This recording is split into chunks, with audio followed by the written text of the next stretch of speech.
ఒకరి డేని బెటర్ చేసే స్టేజ్లో నేను లేను, కానీ ఒకరికి ఒక పూట అన్నం పెట్టి వారి ఆకలి తీర్చగలను అనుకున్నా.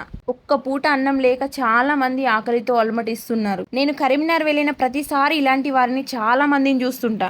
అట్లనే ఈ రోజు కూడా నేను చెర్రీకి బ్యాట్ బాల్ కొనిద్దామని కరీంనగర్ వెళ్ళిన. ఈ రోజు సండే కావడంతో షాప్స్ అయితే క్లోజ్ ఉన్నాయి. చాలా తిరిగినాం. మేము తిరుగుతున్నప్పుడు వీళ్ళిద్దరు మాకు 2 times కనిపించిండ్రు. సండే కావడం వల్ల రోడ్ల మీద జనాలు కూడా చాలా తక్కువ ఉన్నారు. వీళ్ళకి ఎవరు దానం చేయలేదు. వీళ్ళని చూసిన తర్వాత నాకు అనిపించింది ఎట్లయినా ఈ రోజు వీళ్ళ ఆకలి తీర్చాలని. ఇంకా లేట్ చేయకుండా ఒక మెస్కి వెళ్ళి వీళ్ళిద్దరికి ఫుడ్ పార్సిల్ తీసుకొచ్చి అయితే ఈ ఒక్క పూట వాళ్ళ ఆకలి తీర్చాను. ఒకరికి అన్నం పెట్టి ఆకలి తీర్చడంలో నేను ఎప్పుడు ముందే ఉంటా. నా గురించి నేను గొప్పలు చెప్పుకోవడం కాదు, నాకు హెల్పింగ్ నేచర్ ఎక్కువే. నా పరిస్థితులు అనుకూలించగా నేను ఇట్లుంటా. నేను తినకపోయినా ఇంకొకరికి పెట్టే మనస్తత్వం నాది. మా చెర్రీకేమో బ్యాట్ బాల్ కొనియలేదనే బాధ, మాకేమో ఇద్దరి ఆకలి తీర్చడం అనే సంతోషం. నేను మా పిల్లల బర్త్డే అయిన ప్రతిసారి అనుకునేదాన్ని ఇలాంటి వాళ్ళకి ఫుడ్ డొనేట్ చేయాలని. ఈ రోజు నేను మస్తు హ్యాపీ ఉన్నా, ఒక ఇద్దరికైనా ఆకలి తీర్చా అని.